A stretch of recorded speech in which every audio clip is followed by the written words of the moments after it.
ولكن أكثر الناس لا يعلمون.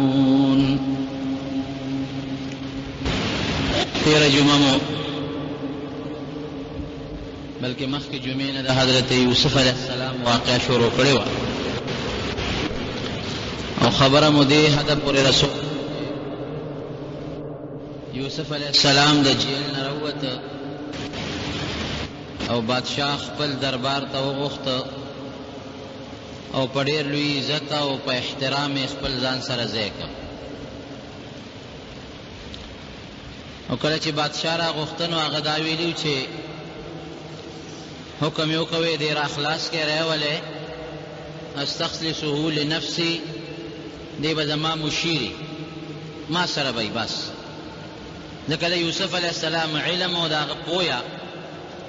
او د هغه هوښیارتیا ورته معلومه شوه، دانایي ورته معلومه شوه، نو ځکه یې دا ووایي چې استخلصه لنفسي ځان سره به یې ساتم، زما خاص مشیر به د مشورې خاوند به. او بیا چې یوسف علیه السلام حسینم و جمیلم و ډېره خشته هغه کمیس یې مچولی و، کم کمیس چې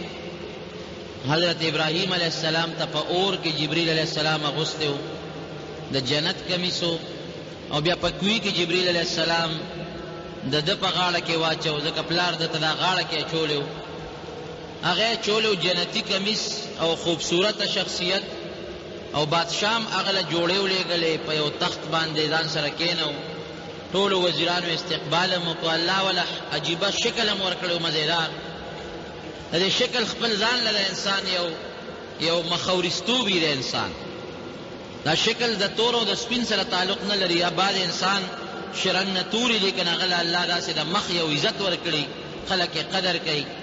نو دی خو خشته هم و.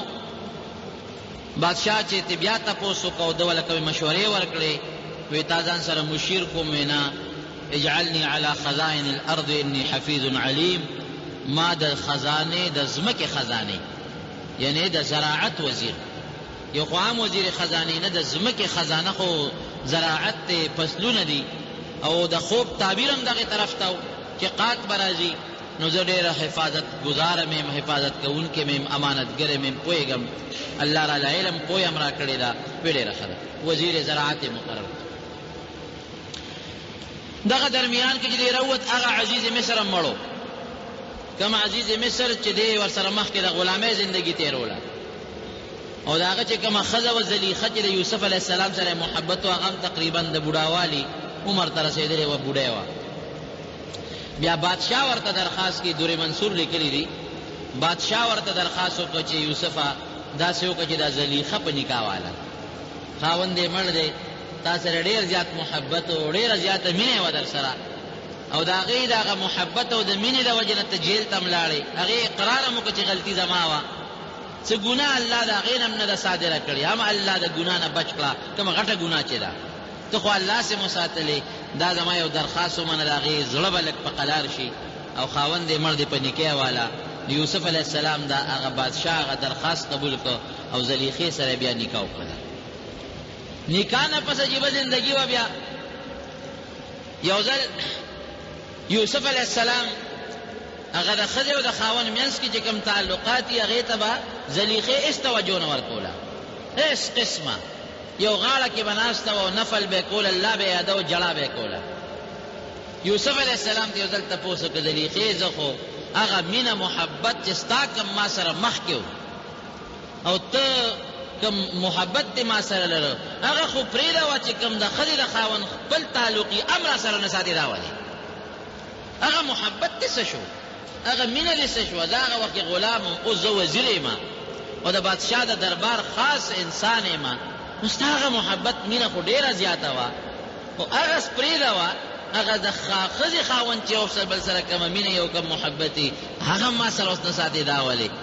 وی هغه وخت چې زما تا سره کوم محبت او مینه وه، زما زړه کې خالص ته پروت وی او ته زما په زړه کې موجود وی، خو چې ته جیل ته لاړې او بیا د جیل نه راووتې او ته جیل ته ورسېدې، نو ما الله ته رجوع کړې ده، د رب العالمین ذات ته مې رجوع کړې ده. اوس زما ټول زړه د الله سره دی،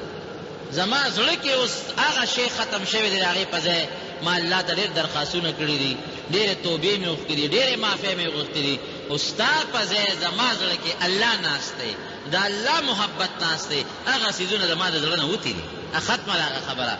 بیا الله تعالی دوه زامن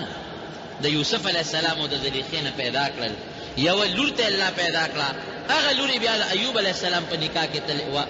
ایوب علیه السلام ته واده شوه بهر کیف چې دی کله واپس راغی دی وزیر شو اووه کاله چې کوم خوب لیدلی شوی و د هغه خوب مطابق د فراخۍ کالونه شروع شو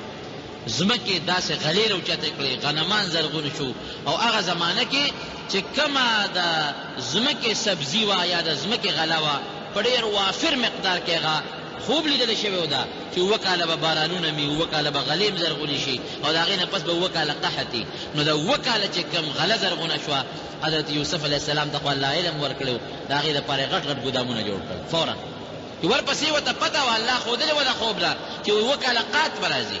نو که دا غله مونږ اوس ختمه کړو اووه کاله او بیا څه کوو هغه غله په غټو غټو ګودامونو کې په هغه وږو کې سنبال کړه تېره جمعه مې تاسو ته ویلي چې وږي کې خله کېږي نه خرابېږي هم نه هغه یې سنبال کړل او ټوله یې خوندي کړله اووه کاله به چې خلکو خوړل او یې ساتل او چې کم د حکومت ځمکه وه هغه ځمکه کې هم غلې وکرلې که د خلکو نه به کومه غله اوزګاره شوه د خلکو په پټو کې هغه به هم ته د فورا واغېشتله او ټول ګودامونه ډک شو ورپسې اووه کاله قات راغی اووه کاله چې کوم قحط راغی نو بیا به هغه غله یوسف علیه السلام د ضرورت مطابق خرڅوله خلکو سره خپلې غلې هم نه وې د ساتلې وه به یې خرڅوله ضرورت مطابق په پیسو باندې او دارنګې په نورو څیزونو باندې نو د مصر چې څومره خزانه وه هغې د پیسو نه او د زرو نه د سرو د سپینو نه بلکل ډکه کړه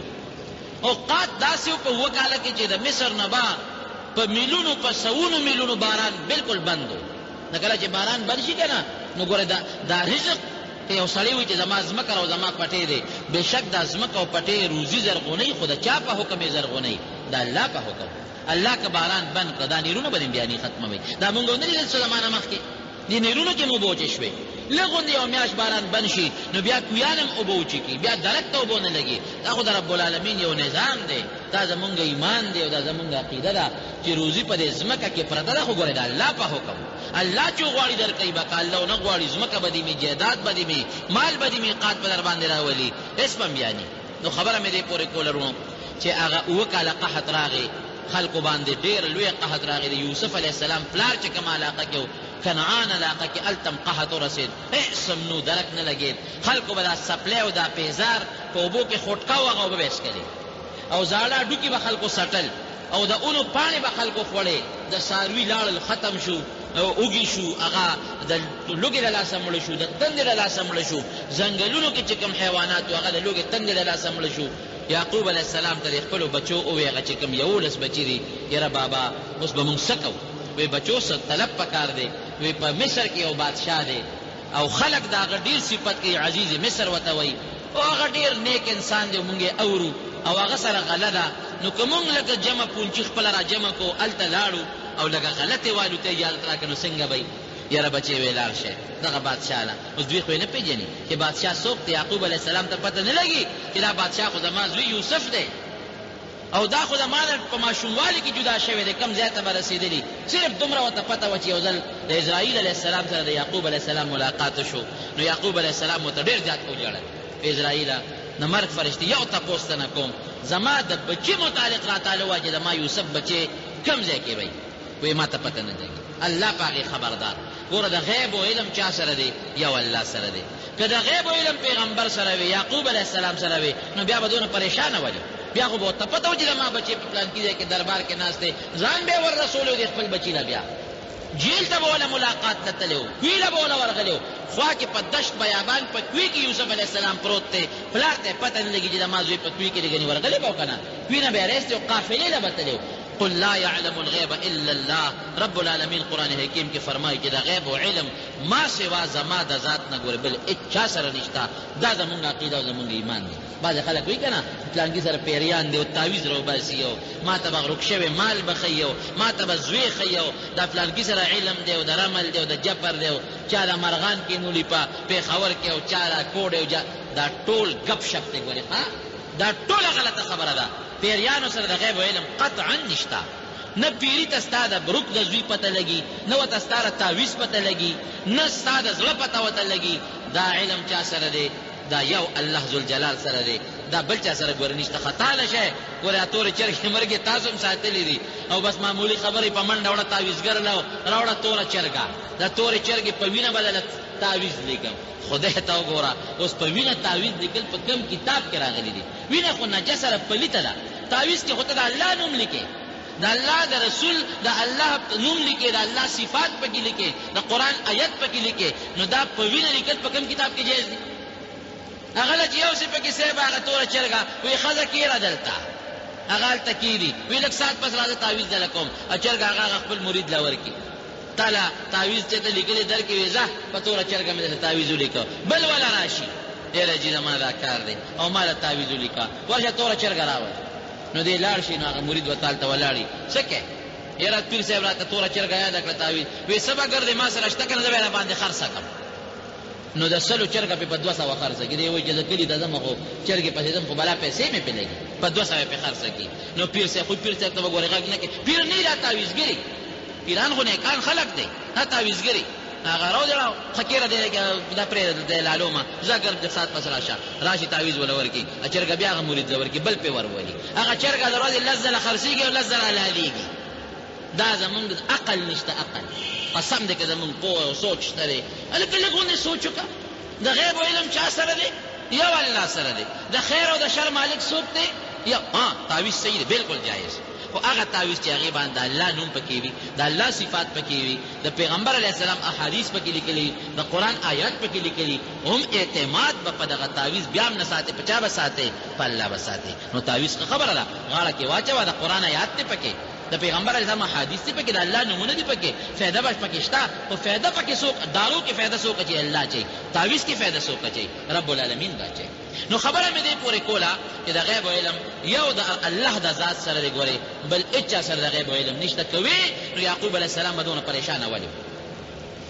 نو ملک الموت نه تپوس کوي د مرګ د فرشتې نه، زما بچې مونږ ته هېڅ پته نه لګي. یاره یو تپوس ته نه کوم، تا خو د ډېرو خلکو نه ساګانې ایستې دي، ګوره څونه خبره ده. زما د بچي د یوسف نه خو به د ساني وایستی. دا راته یاره وایي دا راته پته ده چې د یوسف علیه السلام پیغمبر نه مونږ سا نه دی ایستی، اجم دی دی، دونه راته پته ده. ولې که مړ وي نو سا به دې مونږ ایستلې وه، نو دونه مطمئن اوسېږه چې بچی دې جم دی دی. نو یعقوب علیه السلام به بهر ووت او جړل به الله ته، وابیضت عیناه وهو کظیم. الله فرمایي قرآن حکیم کې سترګې تکې سپینې شوې، ړندې شو، ړندې نظر لاړ، او ډېر زیات غمجن وړنه به یې درد کو، به یې کول چې یا الله هر کله چې خو ما سره د خپل بچي ملاقات وکړه، او ما خو دا وی چې دی به مړي قیامت کې ملاقات به کېږي، خو دا پته ولګېږي چې جم دی دی. پروردګاره چېرته خو زما د دې بچیو ملاقات ما سره وکړه. نو دا پته ورته نه لګي. نو بچي ورته وایي چې قحط دی او مونږه اجازت راکړه چې لاړ شو، ځای بچو لاړ شي. خو به د مصر بادشاه ته ووایې، اوس پته ورته نه لګي که نه چې زمونږ ورې پلار بوډا دی او پیغمبر دی. دا ورته لږ سفارش وکړې چې غله مونږ له لږه زیاته راکړي، او ځای خو هغه اعلان کړی چې یو چا له غله ورکوم په خپله به راځي. پخوا به دا کنټرول چې چا د غنم او جوار او یا د دغه غلې ملې د چینو به و که نه، نو د هر چا په نوم به کاړ و، یاده ده تاسو ته که نه؟ هر سړی به په خپله ورته وي، په خپله راشه، نو هغه خپل شی به وړی. نو د مصر بادشاه هم اعلان کړو چې څوک دروغ ونه وایي، که 10 وروڼه 10 واړه په خپله راځي، چې زه وګورم، که 15 وروڼه 15 واړه په خپله راځي، که 10 کسان 10 واړه په خپله، چې زه وګورم چې څوک د پغلا د بل چا شي یو نیسي. وی ځای بچو 10 واړه لاړ شي. خو دا کم د یوسف علیه السلام چې سکر ورو بنیامین دی ته پرېښود، یارېده که نه چې د ده یو ورور خو تاسو مخکې وجلی دی، تاسو وایئ چې موږ وجلی دی، دې ته پرېښود. وی ځای 10 واړه بچو لاړ شئ او بادشاه ته لاړ شئ. چې دوی 10 واړه لاړل، بادشاه ته مخامخ ودرېدل، بادشاه ځان ته مخامخ پیش کړل. چې څنګه مخامخ شو ورته، نو دوی ورته وایي چې بادشاه سلامت، کوم نه راغلی یې مېلمنو؟ مونږ خو د کنعان د علاقې نه راغلي یو، د میاشتو مزل مو صیب کړی دی. ښه څوک یې؟ چې مونږ د پیغمبر بچي یو. د کوم پیغمبر؟ د یعقوب علیه السلام. دغه خو پته ولګېږي چې د ما وروڼه دي، چې ویلي دي رسې موږ پېژندې. ښه د یعقوب علیه السلام وروڼه دا پیغمبر دی، او جی دا پیغمبر دی، او جی زمونږ پلار چې دی نو هغه د بل پیغمبر دی چې اسحاق علیه السلام دی، اجي زمونږ د نیکه پلار بیا ابراهیم علیه السلام هم پیغمبر دی. تاسو ته پته ده مونږ دا پشت در پشت نسل در نسل د پیغمبرانو په اولاد کې را روان یو. جی پلار مو ډېر بوډا دی، سپین ږیری دی، او د هغه یو زوی په ماشوموالي کې شر مخ تختولی دی او وجلی دی. نه هغه پسې ډېر زیات غمجن دی او دردمند دی. او یو بل بچی دی زمونږ یو بل رور دی، نو زمونږ پلار په هغه باندې یریږي، هغه را سره بار نه پرېږدي. نو ته مهرباني وکړه مونږ له غله راکړه او لږه ډېره غله راله راکړه، او چې کوم رور مونږ په هغه خپل پرېښې دی مهرنې د هغې سم راکړه او د خپل پلار یې سم راله راکړه. دا مهرباني وکړه او د احسان را سره وکړه. یوسف علیه السلام وی ښه تاسو د یعقوب علیه السلام پیغمبر دغه بچی او بالکل تاسو خو ډېر نیکان یې او ډېر عزتمن یې. هله شا به شاهي مهرمانخانه کې حکم یې وکړه دا ډېره کې ښه ډوډۍ وله ورکې، ښه خوراک وله ورکې. دا خو د پیغمبرانو بچي دي، د پیغمبرانو نسل دی، پوره مېلمستیا وله وکړي. به دوی خوشحاله شو چې یاره د مصر بادشاه او یوسف علیه السلام هم پکې تېره ده، ډېر وخت پکې تېر دی په دې دور کې. او بل هغه شاهي تخت باندې ناست دی او بل د بادشاهانو په دې مخ باندې یو غلاف اچولی، یو نقاب به په دې مخ باندې اچولی چې هر څوک د بادشاه مخ ته مو نه ګوري. دا د هغې زمانې یو خپل رواج و، یو خپل عزت و. نو په مخ باندې هغه خپل نقاب هم پروت و، شاهي دربار کې هم ناست دی. دوی یې نه پېژني، هغه ته خو پته ولګېدله. شاهي مهمانخانې ته هوټل ته یې بوتلل او هلته یې ولله ښه مېلمستیا ورکړله او 3 ورځې یې ځان سره ایثار کړل. دوی به ویل صاحب مونږ له غله راکړه مونږ ځو. نه نه نه نه، تاسو د پیغمبر بچي او نیکان یې او پلار نیکه تر نیکه ټول پیغمبران تیر شوي دي، تاسو به نه ځئ، تاسو به ما سره دلته کې ډېره یې. آخر کې 3 ورځ شوه، بادشاه سلامت مونږ له اجازت راکړه. زمونږ پلار دی او هغه خپل یوسف بچي پسې په سترګو ړوند دی، نو که مونږ هم دلته کې ایثار کې مونږ پسې به هم غمجن او دړمن به شي، ته اجازت راکړه چې مونږ رخصت شو. نو یوسف علیه السلام ته خو د پلار نوم بیا واخیستی شو، ویې ډېره ښه ده لاړ شئ. نو یو کس دی یو بار غله ورکړه، یو کس ته. او وی زمونږ د هغه بل وی د هغې سم در کوم وی ورکې والا د هغه د دې د هغه بل رور چې کوم دوی یادوي، زه خو غایبانه له چا نه ورکوم، خو دا د پیغمبر بچي د رښتونې دي، ورکې د هغې سم والا ورکې. ځئ لاړ شئ او پلار ته مو زما سلام وایي چې د مصر بادشاه درته سلام کو. خو یاره یو کار دی ګورئ، هسې نه دروغ راته ونه وایئ چې ستاسو بل رور نی او دروغ هم راته نی ویلي، نه چې زمونږ بل رور بنیامین شته کشر دی. وی رښتیا وایه وی ښه بیا چې راځئ خبره ولئ، او که هغه هم رانه وست نو ما ته به پته ولګي چې دروغ وایې، پټګۍ به رانه د هغې څه وړي، هغه خامخا راولئ. او که هغه هم رانه وسته نو بیا به د غله بالکل نه در کوم. یا خو ته دروغجن یې ما ته وایې شته بیا دروغ وایې ستا ضرور به بل نه وي،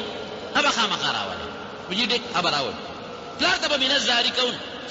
چې دې څنګه قافله رخصتوله. نو یوسف علیه السلام هغه خپلو کار خاص ته وی دوی چې کومې پیسې میسې راوړي دي که نه، دا والا د غنمو په یو بوټ کې وربندې کړې، دا ورته واپس کړې، دا واپس کړې. دې کې د هغه یو غرض یو حکمت خو پکې د هغه دا چې دا پیسې ورته واپس کړو او لاړ شي، نو پلار به مې لږ خوشحاله شي، ځکه قحط دی، د پیسو درک به مو سره نه لګي. دویم غرض یې پکې دا چې دوی به واپس بیا راشي. ولې؟ ځکه چې پلار یعقوب علیه السلام به وایي چې اوهو دا خو د بیت المال پیسې تاسو په بوجۍ کې په غلطۍ راغلي دي، نه خو پیغمبر دی هغه خو ارامه پیسه نه خوري او د بیت المال پیسه چېرته خوري. نو بیا به تاسو خامخا رالېږي، ړه کېدو چې دا بچي به خامخا رالېږي چې دا پیسې وله ورسوئ،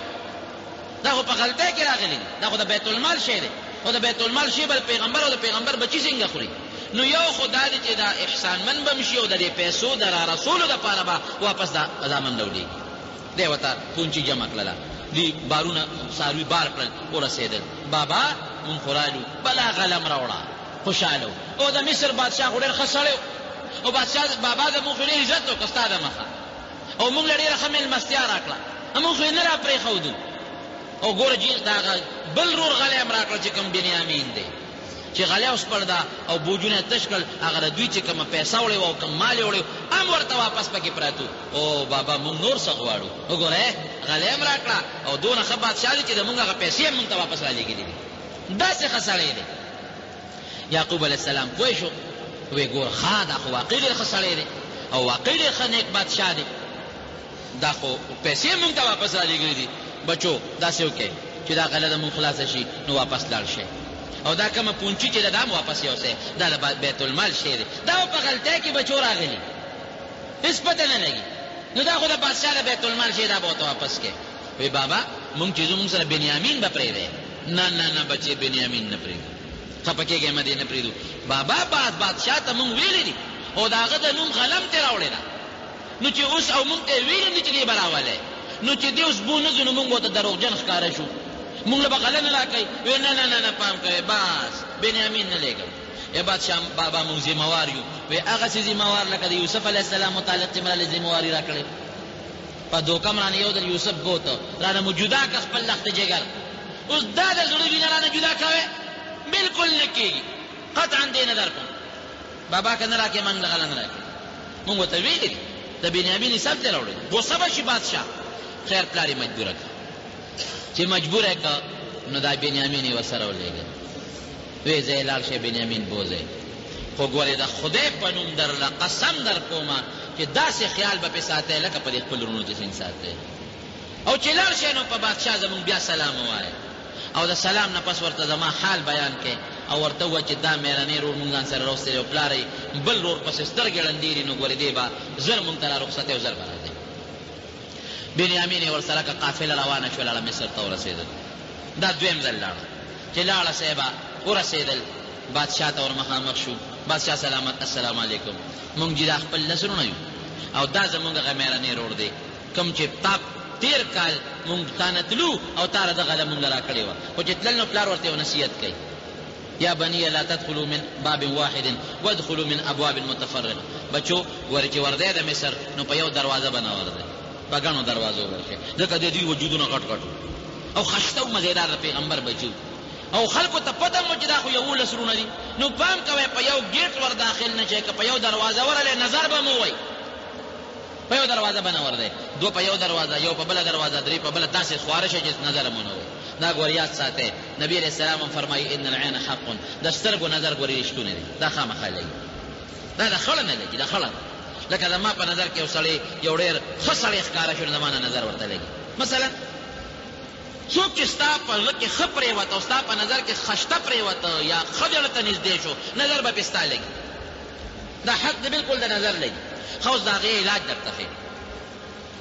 د چاته د انسان نه نظر ولګي د هغې یو اسان علاج دی او دا علاج نبي کریم صلی الله علیه وسلم ښودلی هغه دا دی چې دا سړی دی داسې ووایي چې لکه اوس ما ته پته ولګېده چې د ما نه خو دې انسان ته نظر ولګېده دا فقط څوک نه لګي نظر ولګېد نو دا الفاظ دی وایي چې ما شاء الله کان وما لم یشأ لم یکن لا حول ولا قوة الا بالله ما شاء الله کان وما لم یشأ لم یکن چې ته علماو ته وایي درته په کاغذ به ولیکي یاد یې کړې ما شاء الله کان هغه چې الله غواړي هغه کېږي وما لم یشأ لم یکن چې الله ونه غواړي اسم نه کېږي لا حول ولا قوة الا بالله د شیطان او د نفس نه او د ګناه نه خلاصې بې د الله د توفیق نه نه کېږي عبادت باندې طاقت دا بې د رب العالمین د ذات ته توفیق نه نه کېږي نو لا حول ولا قوة الا بالله خو تاسو ته یاد دی خو دا بل ټکي ورسره یاد کړئ ما شاء الله کان وما لم یشأ لم یکن لا حول ولا قوة الا بالله دا چې دی اووې نو ستا نه به بل چا ته نظر نه لګي بس که ستا پس بعضې وخت کې زوی نه سړي نظر ښه شي دا خپل کور نه نظر ښه شي د خپل پلار نه نظر ښه شي د رور نه نظر ښه شي خو چې تا ته پته ولګي چې دې سړي باندې زما نظر اوس لګي زړه مې ترې ښه شو نو فورا دا کلمه ووایه هغه نظر به پې نه لګي دا یو دم دویم دم چې پیغمبر علیه السلام یې فرمایي هغه څه دی ادا دی تا ته پته ولګېده چې د فلانکي سړي نه ما ته نظر ولګېد نو هغه ته ووایه د هغه نه جامې راواله زړې جامې کمیس پرتوک شو یا صادر شو راواله او هغه ووینځه اوبو کې او چې دا په چا نظر لګېدلی دی په هغه اوبه واچوه دې سره نظر ختمېږي یا هغه ته ووایه چې هغه اودس وکړي هغه انسان دې لاسونه ووینځي اودس دې وکړي او د هغه د هغه لاسونو اوبه یا د هغه د هغه اودس اوبه هغه راواله او په دې مریض ور واچوه چې په چا نظر لګېدلی دی یا د هغه صادر ووینځه یا د هغه کمیس ووینځه یا د هغه زنانۍ د هغې پړونې یا د هغې لوپټه ووینځه او هغه اوبه چې دي نو په دې انسان ور واچوه په دې مریض انسان چې په چا نظر لګېدلي فورا د نظر هغه اثر به ختم شي خو پیغمبر علیه السلام فرمایي حدیث کې راځي چې که تا ته څوک ووایي چې وروره دا صادر دې راکړه زه اینځم زما په بچي ستا نه نظر لګېدلی دی یا دا کمیس دا پلو دې راکړه زه اینځم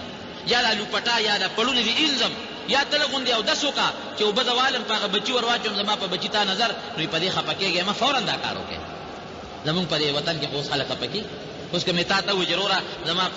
زما په بچي نظر لګولی دی او شا به لګې اوبه راکړه او اودس وکړه راکړه یا دا کمیس دې راکړه نو بس دشمني ده جوړه شوه ما سره ښه تا په ما الزام ولګو هلکه دا خو الزام نه دی نظر خو د بد زړه نه نه لګي دا خو د خړه نه لګي دا ګور یاد وساته په بد زړه کې د چا نه نظر نه لګي دا خو چې د چا نه د چا زړه ښه شي نو نظر لګي نو که تا ته یو سړی ووایي چې زما زوی باندې ستا نظر لګېدلی دی نو څه بده خبره خو نه ده دا خو غیر اختیاري چا په اختیار کې خو نه نو د هغې دا علاج دی که ستا په چا شک راغی چې دې سړي نظر زما په وجود یا زما په څاروي یا زما په انسان لګېدلی دی بس ویې لږ چاره دام وکړه یا ویې لږ کمیس زوړ راکړه هغه ووینځه هغه په هغه څاروي باندې یا په هغه ځای باندې یا په هغه انسان هغه اوبه ورتوی کړه نظر سر به ختم شي وګورې نظر چلېدل دا ثابت دی دا حق دی دا ښه زړه نه لګېږي دا د قرآن نه معلومیږي د پیغمبر علیه السلام وینا هم ده نو بچو په یو دروازه ګورې وردن دې نه دا معلومیږي ګوره دا واقعه چې ما شروع کړې ده خو د عبرت او د مسایلو لپاره مې شروع کړې ده ته چې قصه خو درته نه کوم دا مثلا ته معلومیږي چې انسان به کوشش کوي چې د نظر نه ځان ساتي دا کوشش هم پکار بای سړی وي زمړه راځه خپل کار به کوي نه خپل اسباب تعالی الله درکړي دي عقل الله درکړي دي کوشش کوه داسې کار کوه چې د بل د نظر نه ځان بچ کړي لکه مثلا ډېر ځان مه ډولې کوه یا مثلا په ګڼ کسانی په یو دروازه باندې نه وځه یا که د چا نه یریږي چې د نظر تیز دی د هغه مخکې مه تېرېږه دا خو اسباب دي دا به استعمالی دا د یعقوب علیه السلام خپلو بچو ته دا چل ښیي بهر کې چې دوی په هغه ګڼو دروازو ورننوتل او یوسف علیه السلام ته ور مخامخ شو نو هغه خو پېژندل عرفهم وهم له منکرون هغه وپېژندل چې دا د مارونه دي دوی نه پېژندل چې دا یوسف علیه السلام دی بادشاه سلامت مونږ خو بیا راځو مونږ د یعقوب علیه السلام پیغمبر بچي یو که نه چې پروس کال راغلي دا هغه زمونږ روډ دی چې د غله درنه مونږ پروس کال وړې وه ځان سره مو دې راوستې بادشاه سلامت مونږ له به اوس غله بیا راکړي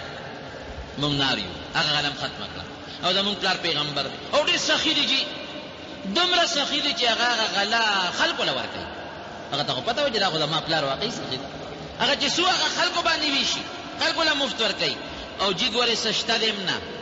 څه داسې بېکاره غوندې پونچي م راوړې ده څه داسې پوره پیسې میسې م نشته غریبانان م نو ته دا مهرباني وکړه چې مونږ له پوره غله راکړه او د دې رور غله م راکړه د دې را سره راوستی دی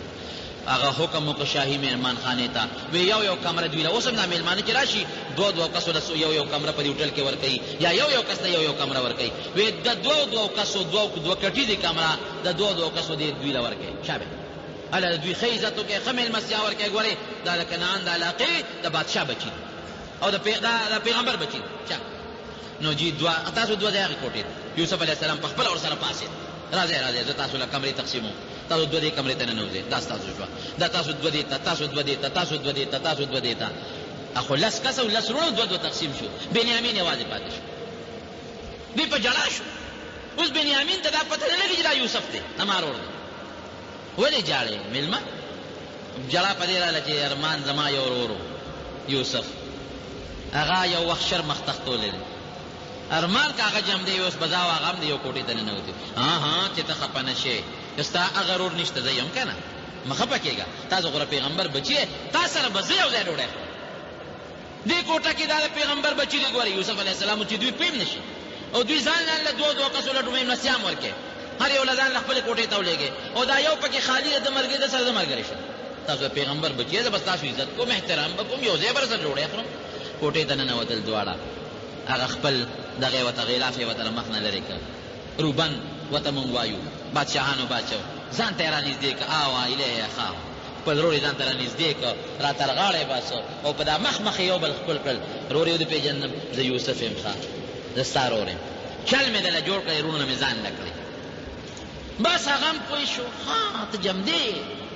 او ما باندې الله لوی احسان کړی ستا دې وروڼو زه شرمخ نه یم خوړلی دوی ته یې غورځولې نورې خبرې به قصې بیا وروسته کوو